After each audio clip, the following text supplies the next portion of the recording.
वैसाख धीरन क्यों वाडिया, जिन्ना प्रेम विछो। हर साजन पुरख विसार कै, लगी माया धो। पुत्र कलित्र ना संग धना, हर अवनाशियो। पलच पलच सगली मोई, झूठे धंधे मोह। इकस हर के नाम बिन, अगे लिए खो। दो सार विगुचना, प्रभ बिन अवर न कोय। प्रीतम चरणी जो लगे, तिनकी निर्मल सोय।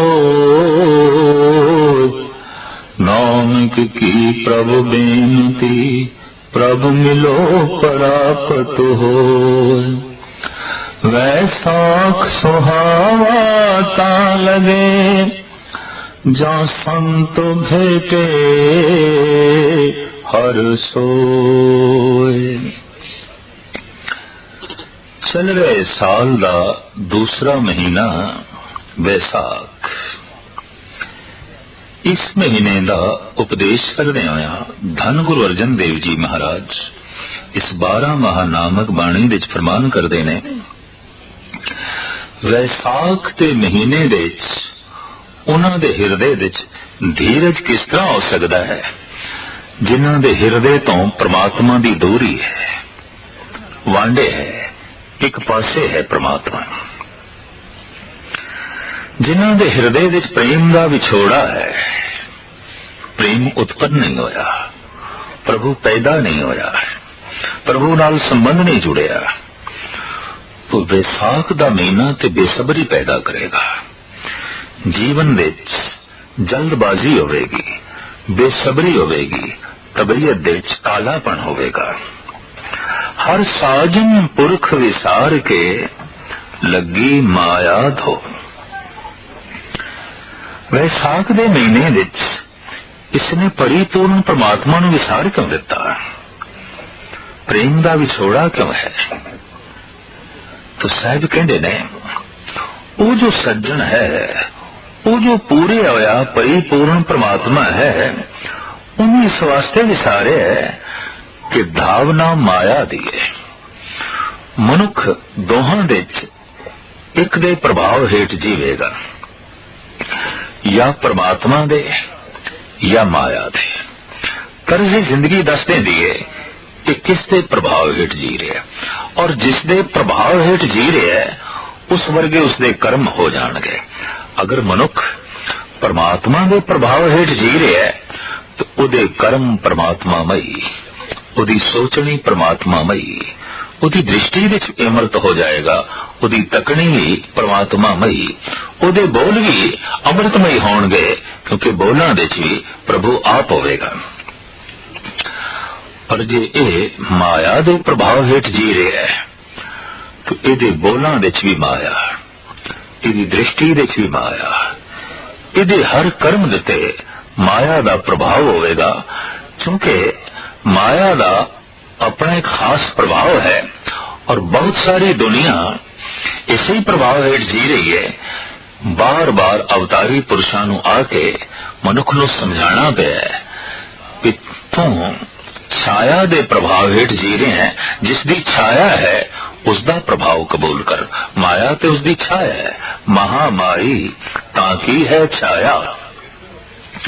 तो जो छाया दे प्रभाव हेठ जीवे, तो जिसकी छाया है उसका प्रभाव ना कबूल करे, तो ये कोई सियाणप नहीं है, ये दानशमंदी नहीं है। पर इत्थे प्रश्न खड़ा होता है कि माया, ये संसार, ये पदार्थ जे वाकई परमात्मा की छाया है, तो छाया का इतना प्रभाव क्यों है? दरअसल तपया होया, भुखा ते प्यासा मनुख गर्मी का सताया होया, अगर दरखत की छां थले आ गया है तो कुछ चैन मिलता है, कुछ सुख मिलता है। भावे भुख नहीं मिटती, भावे प्यास नहीं मिटती, पर तपस दा थोड़ा जिहा दुख मिटे तो छाया दा बस इतना ही प्रभाव है, माया दा बस इतना ही प्रभाव है। भुख ते उदों मिटेगी जब दरख्त का फल नसीब होवेगा, भुख ते प्यास उदों मिटेगी जब ये फल झोली विच पवेगा। फल परमात्मा दा नाम है, ईश्वर दा नाम ये फल है और ये सारिया भुखा नू शांत कर देंदा है। साच नाम आधार मेरा जिन भुखा सब गवाइया, सारिया ही भुखा मिट गईया, सारे दुख संताप नस गए, क्योंकि परमात्मा दे नाम दी ये बरकत है, ये उसकी महानता है। तो साहब फरमान पे करते ने जेड़े माया दे प्रभाव हेठ जी रहे ने वो सज्जन नू भुला देंदे ने। माया दा फिर रूप की है, पुत्र कलित्र ना संग धना हर अविनाशी ओ। पुत्र उदों माया बन जाता है जद परमात्मा दे विचकार दीवार बन जाए। स्त्री उदों माया बन जाती है जद मनुख दे विचकार ते परमात्मा दे विचकार दीवार दी तरह खड़ी हो जाए। धन भी उदों माया है जद परमात्मा दी याद विच ये दीवार दी तरह खड़ा हो जाए ते परमात्मा नू याद ना करन देवे।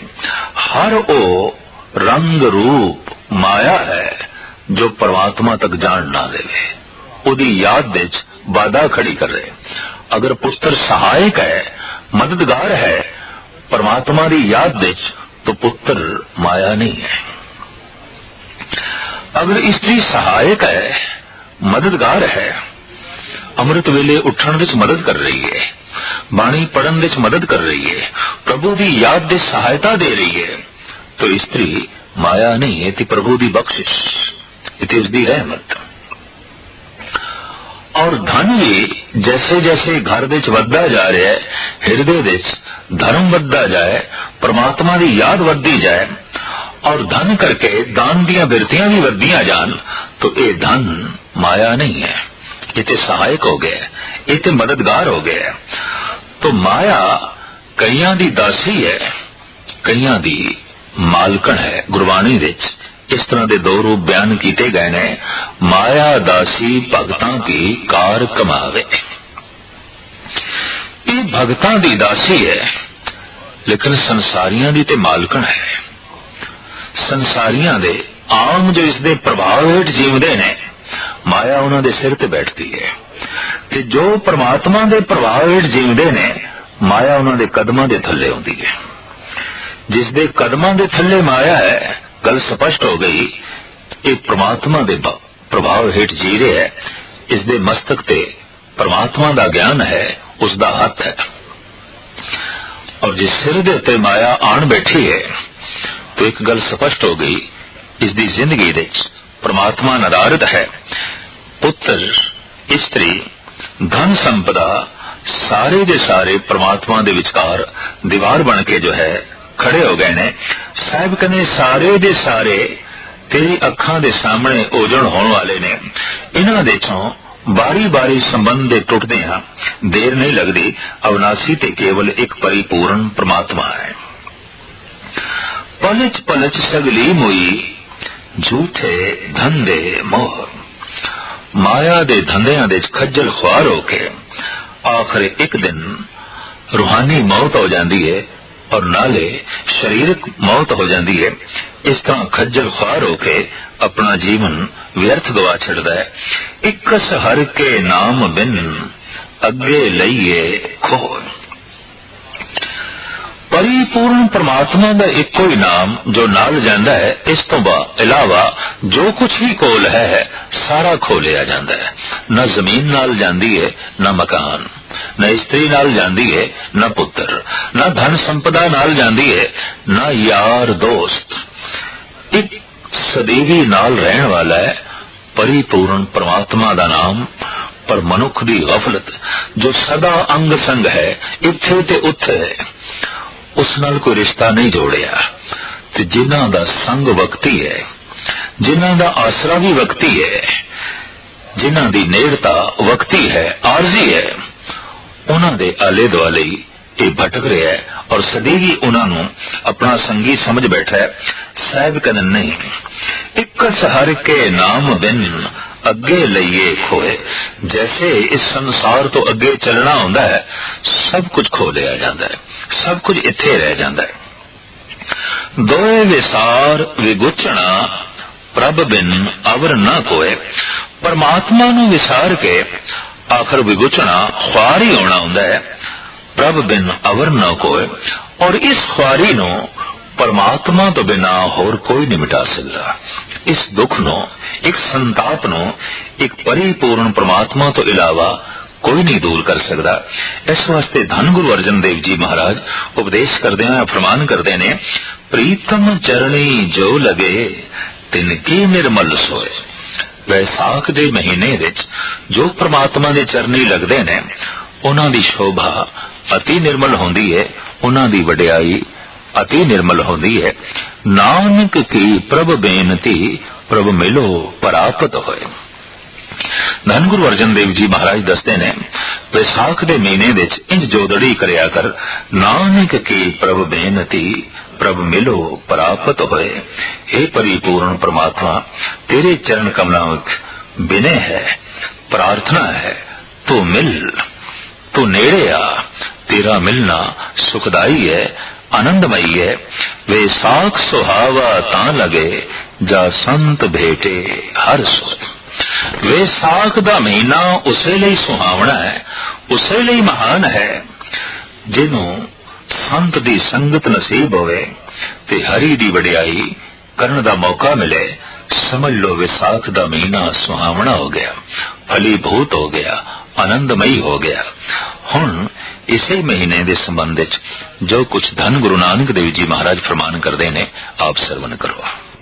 वैसाख भला साखां वेस करे, धन देखे हर द्वार आओ दया करे।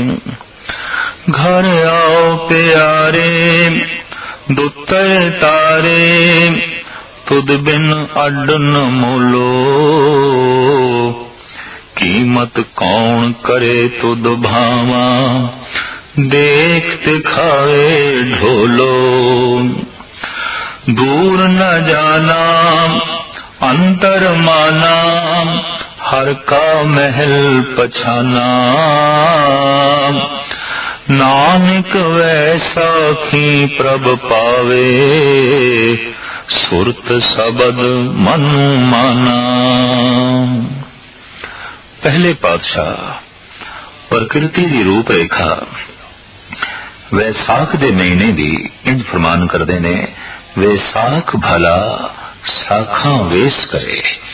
वैसाख दा महीना अत्यंत भला है। दरख्तां विच नवीआं कौंपलां फुटदियां ने। पतझड़ दी रुत तो बाद शाखां नवीआं कोपलां नूं जन्म देंदियां ने। वैसाख दा महीना वाकई उस मनुख लई महान है जिस दे अंदर कोई नवें जीवन दियां कोंपलां फुटन, कोई नवें ख्याल, कोई नवी तर्ज जिंदगी, कोई नवा उमंग, कोई नवी तरंग, कोई नवा राग, कोई नवा रूप इस दे अंदर उत्पन्न होवे, जिहड़ा इसने अज तक कदी वेख्या ना होवे, सुनिया ना होवे, रंग माणिया ना होवे। इस तरह किधरे दुनिया दियां, इस तरह दे रस दियां, इस तरह दे संसार दियां जे किधरे इस दे अंदर कौंपलां फुटन, तो महाराज कहते ने वैसाख दा महीना सुहावना है, भला है। प्रकृति ते अपने स्वभाव दे मुताबिक वैसाख दे महीने च नवीआं कौंपलां नूं जन्म देंदी है। चारों पासे पत्ते नवे आउंदे ने, शाखां अपने ढंग दा एक वेश धारण करदियां ने। साहब उसे दा जिक्र पे करदे ने, वैसाख भला साखां वेश करे। शाखां शिंगारियां जांदियां ने, शाखां ते पत्तियां दा शिंगार आ जांदा है। जद वैसाख दा महीना बनस्पति नूं शिंगार देवे ते ऐ बंदे तू बिना शिंगारिया रह जावे, तू हार शिंगार तो बिना रह जावे। देखते सही प्रकृति बनस्पति नूं शिंगार दे रही है, तू वांझा क्यों रह गया? ये नवीआं कौंपलां तेरे अंदर क्यों नहीं फुटियां? ये नवे उमंग, ये नवे तरंग, ये नवा वेश, ये नवा श्रृंगार, ये नवी दुनिया की झलक तेरे अंदरों क्यों नहीं पैदा हुई? दरअसल परमात्मा सदैवी नित नवा है। साहिब मेरा नीत नवा सदा सदा दा आधार। जद कोई उसका चिंतन करता है तो नित नवियां उमंगा, नित नवे अनुभव, नित नवे गीत, नित नवे संगीत दियां धुना उसके अंदरों जन्म लेंदियां ने और इतनी नवीनता की वर्षा होती है वो बिस्माद हो जाता है, आश्चर्यता की दुनिया दे खो जाता है। उसी हालत दे ते बोल निकल पैंदे ने बिसम बिसम बिस्मे ही भई है लाल गुलाल रंगारे, कहो नानक संतन रस आई है ज्यों चाख गूंगा मुस्कारे। तो शायद फरमान पे कर देने धन गुरु नानक देव जी महाराज दा दिल दिमाग एक कवि दा हृदय है, एक कवि दा दिमाग है।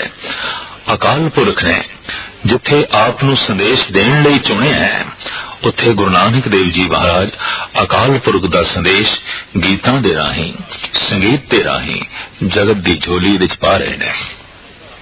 धन सो राग सुरंगड़े अलापत सब दिख जाए। पातशाह तो इत्थे तक कहंदे ने धन ने ओ राग बड़े सुंदर ने जिन्हां दे अलाप करदियां ही सारी तिखा मिट जाती है, चैन मिलता है, सुकून मिलता है।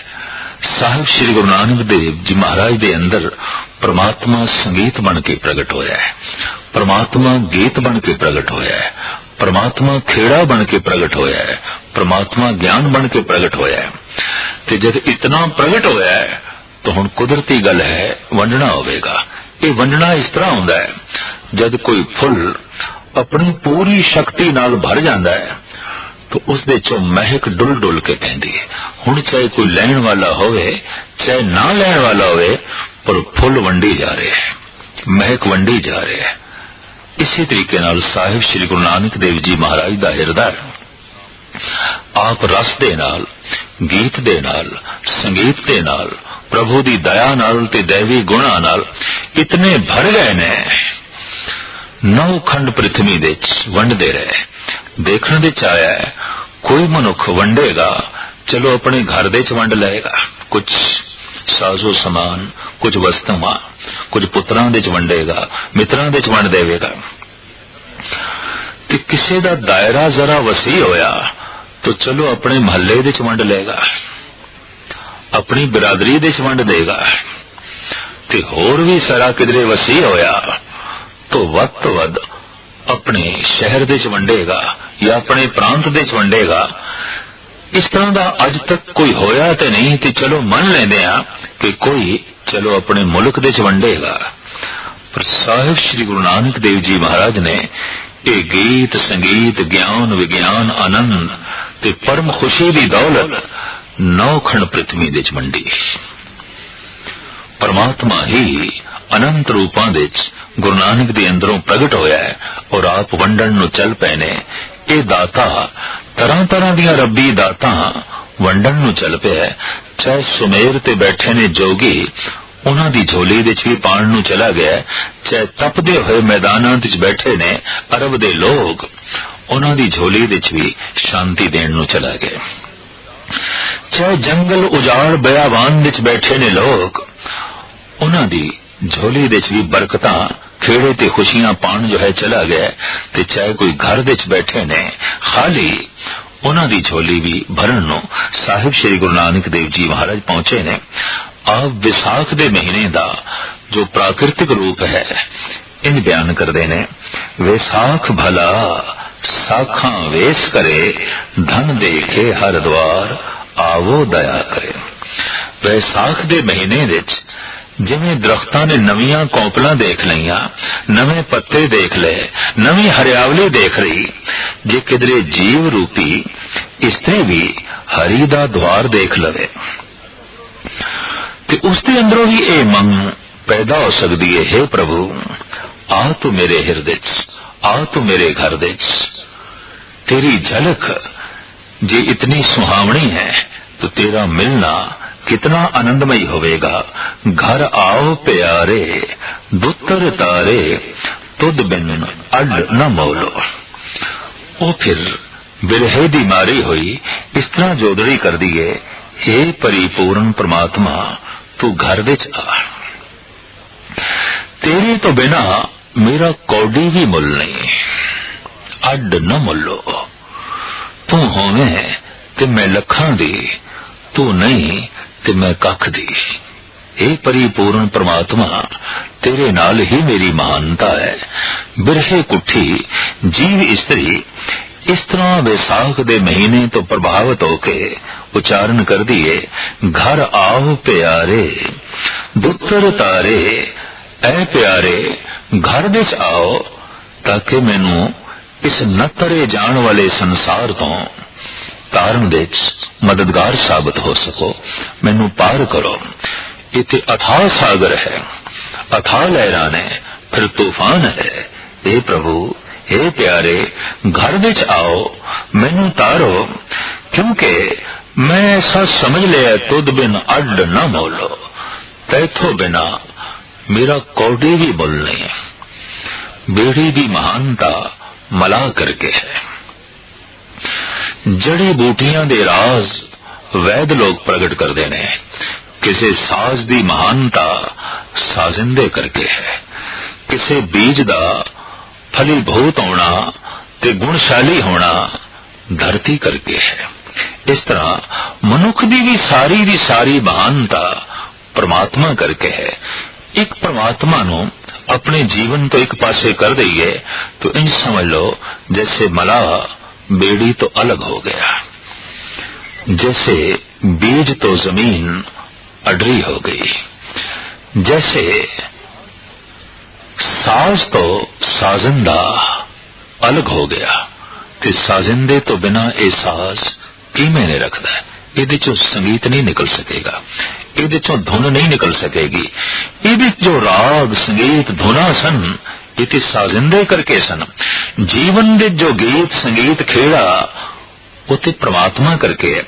इस वास्ते आख्या गया तू ते परमात्मा दी बंसरी बन जा, परमात्मा दा साज बन जा, उहदे होंठां नाल लग जा, ताकि उसदी हवा उसदी प्रेरणा तैनू ऐसे छूए कि तेरा जीवन संगीतमई हो जाए।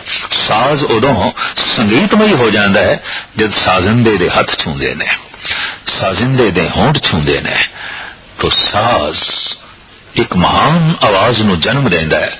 यकीन जानो जद हिरदे नू परमात्मा छूंदा है और जद कोई साज दी तरह अपने आप नू परमात्मा दे इंज हवाले कर देंदा है जिवें कि साज साजिंदे दे हथां जो है चला जाता है, तो वाकई उस मनुख दी जिंदगी संगीतमई हो जाती है। ये तो एक प्रतीक ने कि बांस दी पौंगरी बांसुरी बन गई, कृष्ण दे होंठां ने छोई, वो तरह तरह दे संगीत नू जन्म देने लग पई। यकीन जानो जद भी कोई साज दी तरह बन जाए ते परमात्मा दे होंठां नाल लग जाए, परमात्मा दे अंग नाल छू जाए, तो उसदे बरकत भरे हथ उसदे अमृतमयी चेहरे दे नाल उस साज दे चों जिहड़ी आवाज पैदा हुंदी है उसे नू वेद कहंदे ने, उसे नू पुराण कहंदे ने, उसे नू अंजील कहंदे ने, उसे नू कुरान कहंदे ने। और धन गुरु ग्रंथ साहब जी महाराज दी ए बाणी इते सारे दे सारे खसम दे बोल गुरु नानक देव जी महाराज ते आप कहंदे ने, जैसे में आवे खसम की बाणी तैसरे करी ज्ञान वे लालो।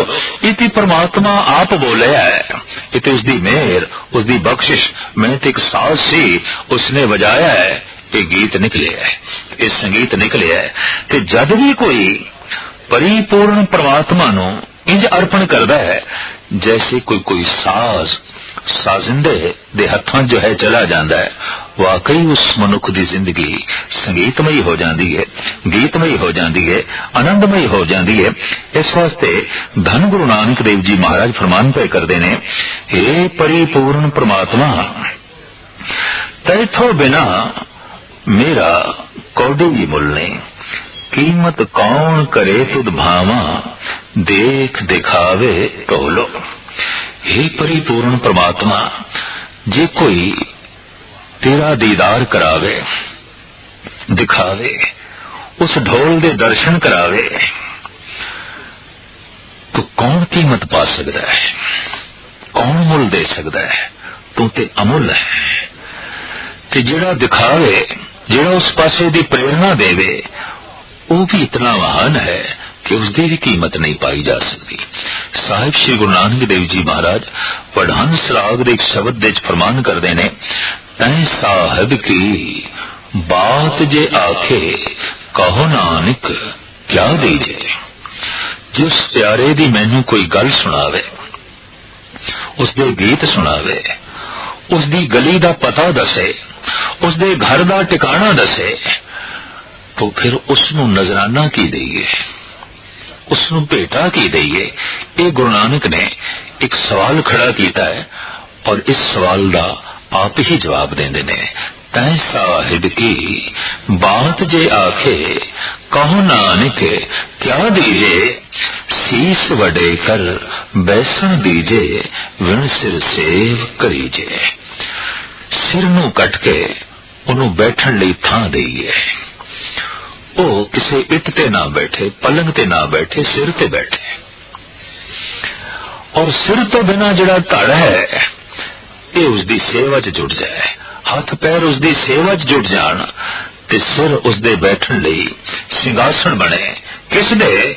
जो परमात्मा दी गल केवल सुनावे, उसकी गली दा पता दस दे, उसदे घर दे चकर चैन दसे। साहिब श्री गुरु नानक देव जी महाराज दा बिरही हिरदा इतना सदके जांदा है उस तो तैं साहिब की बात जे आखे कहो नानक क्या दीजे, सीस वडे कर बैसन दीजे, विण सिर से करीजे। तो साहिब कहने उस ढोल दे कोई दर्शन करावे, दिखावे।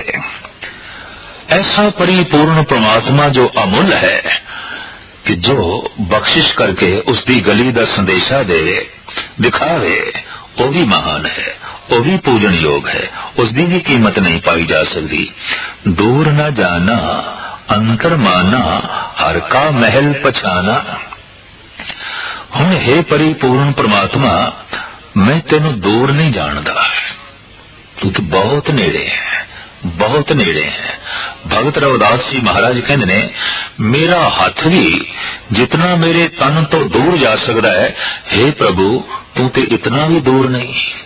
कहे रविदास हाथ पे नेरे सहजे होए सो होई। तू ते इतना निकट है, इतना जो है नेड़े है।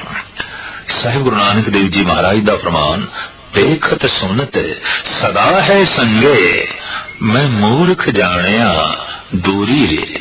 तू ते सदा वेखदा पिया, सदा सुनदा पिया, सदा छूंदा पिया, सदा अंग संग है, पर पता नहीं मैं क्यों तेनू दूर समझ ले। तू ते सदा अंग संगे अभंगं विभूते। तो पातशाह कहते मैं तेनू दूर नहीं जानदा, हुण मैं तेनू अपने अंतर आत्मे दे च मनना और मैं वेख लिया हर का महल पछाना। मैं उस महल की पहचान कर ली है, मैं उस टिकाने नू जो है वेख लिया। नानक वैसा की प्रभ भावे, सुरत सबद मन माना। अगर वैसाख दे महीने विच कोई अपनी सुरत नू शब्द नाल जोड़ के मन नू मना लवे ते वैसाख दा महीना भी उस वास्ते इंज होवेगा, नवा खेड़ा, नवियां कोंपड़ा फुटणगियां, शाखा वेश करनगियां। वाकई उसकी जिंदगी शिंगारी जाएगी, जिवें दरख्त नवे पत्तियां नाल शिंगारिया जांदा है, जिवें दरख्त फुल्लां नाल शिंगारिया जांदा है, जिवें नवियां कोंपड़ा फुटण करके दरख्त दा रंग रूप अत्यंत सुंदर बन जाता है। इस तरीके नाल विसाख दे महीने च हे परिपूर्ण परमात्मा, जे तू किधरे हिरदे च प्रगट हो जाए ते अभ्यासी तेरा चिंतन करे तो उसकी जिंदगी इंज हो जाती है। ਉਹ दरख्त जिसनों नवियां कोंपड़ा फुटिया ने, नवे फुल लगे ने, नवे फल लगे ने। और ऐसा हो सकता है कि किसी दरख्त नूं फुल लगे ने, फल लगे ने, पत्ते लगे ने, फिर झड़ सकते ने, पर किधरे मनुखी जिंदगी नूं ये फुल फल लग जान कदी झड़दे भी नहीं। कबीर ऐसा बीज बोए 12 मास फलंत, शीतल छाया गैर फल पंछी केल करंद। फिर सदीवी खेड़ा बनया रहिंदा है, सदीवी हरियावली बनी रहिंदी है। विसाख दे महीने दा ਇਹ ਸੰਦੇਸ਼ ਉਪਦੇਸ਼ ਧੰਨ ਗੁਰੂ ਅਰਜਨ ਦੇਵ ਜੀ ਦਾ ਤੇ ਗੁਰੂ ਨਾਨਕ ਦੇਵ ਜੀ ਮਹਾਰਾਜ ਦਾ ਸਾਖਾਂ ਨਵੀਆਂ ਵੇਸ਼ ਦੇ ਵਿੱਚ ਲੀਨ ਹੋਈਆਂ ਨੇ, ਨਵੇਂ ਪੱਤੇ ਨਿਕਲ ਰਹੇ ਨੇ, ਨਵਾਂ ਸ਼ਿੰਗਾਰ ਕਰ ਰਹੀਆਂ ਨੇ। ਇਹ ਬੰਦੇ ਤੂੰ ਪੁਰਾਣੀਆਂ ਗੱਲਾਂ 'ਚ ਉਲਝਿਆ ਹੋਇਆ, ਪੁਰਾਣੇ ਝਮੇਲਿਆਂ 'ਚ ਉਲਝਿਆ ਹੋਇਆ। ਜੀਵਨ ਵਿੱਚ ਨਵੀਨਤਾ ਨੂੰ ਜਨਮ ਦੇ, ਨਵੇਂ ਖਿਆਲ